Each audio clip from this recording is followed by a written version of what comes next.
श्री गुरुचरित्र कथासार अध्याय 13वा।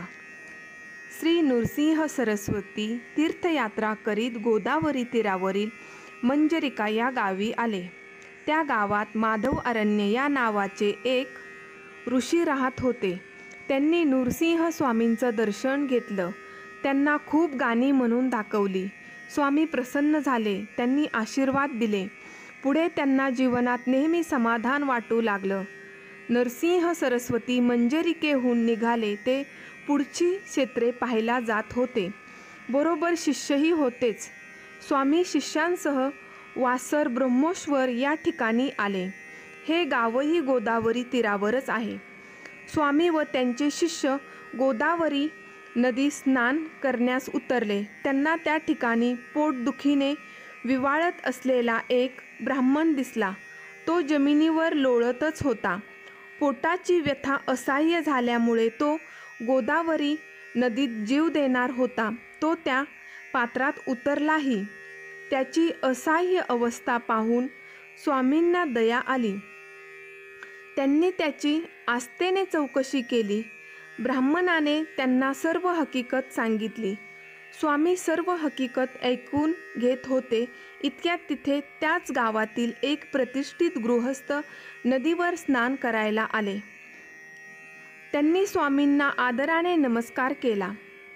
स्वामींनी त्याची चौकशी केली। त्या गृहस्थांनी आपलं नाव सायनदेव असं सांगितलं।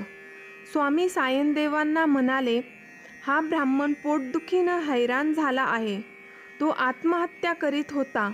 मी याला तसं करू नको असे सांगितले ते पाप आहे। या ब्राह्मणाचं दुःख दूर करण्याचं औषध मी त्याला देणार आहे। आज मी त्याला तुमच्या घरी जेवायला पाठवित आहे। याला मिष्टान्नाचं पोटभर जेवण घाला। त्या प्रसादाने याची पोटदुखी कायमची थांबेल। सायनदेवानं स्वामींना नमस्कार केला व त्यांना सुचवलं, महाराज, आपली आज्ञा मला मान्य आहे, पण या ब्राह्मणाबरोबर आपणही सर्व शिष्यांसह माझ्या घरी भोजन केलं तर मला व माझ्या पत्नीला खूप आनंद वाटेल। आपण माझी ही इच्छा पूर्ण करावी। स्वामींनी सायनदेवाची विनंती मान्य केली। सायनदेव घरी आला। सर्व हकीकत पत्नीला सांगितली। तिलाही बरं वाटलं। तिने झटपट सारा स्वयंपाक केला, पंचपक्वान्न केली। सायनदेव सर्वांची आतुरतेने वाट पाहत होते। दुपारी तो पोटशुळू ब्राह्मण नृसिंह सरस्वती स्वामी व त्यांच्या शिष्यगण सायनदेवाच्या घरी आले। स्वयंपाक तयार होताच त्यांच्या पत्नीने सर्वांची पाने घेतली। सर्वजण जेवायला बसले। स्वामींनी एकच चिमूटभर भस्म पोटदुखी असणाऱ्या ब्राह्मणाच्या अन्नावर टाकलं। त्याला पोटभर जेवायला सांगितलं। स्वामींच्या शिष्यगणासह सर्वांचं हसत खेळत जेवण चालू होतं। स्वामी त्या पोटदुखी ब्राह्मणाला म्हणाले, आजपासून तुझी पोटदुखी संपली।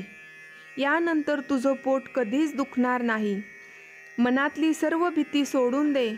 त्यानंतर त्या ब्राह्मणाची पोटदुखी कायमची थांबली। रोज तो सर्वांबरोबर वेळच्या वेळी भोजन करू लागला। त्याची प्रकृती सुधारू लागली। अशक्तपणा कमी होऊ लागला।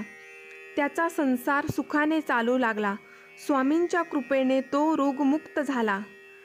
नृसिंह स्वामी व शिष्य परिवार सायनदेवाचा निरोप घेऊन निघाले। सायनदेवाने व त्यांच्या पत्नीने सर्वांना नमस्कार केला। सर्वांनी त्यांना शुभ आशीर्वाद दिले।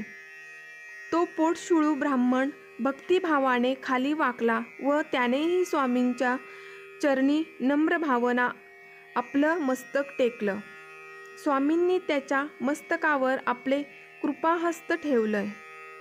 सायनदेवाच्या घरून सर्व मंडळी आपापल्या घरी गेली।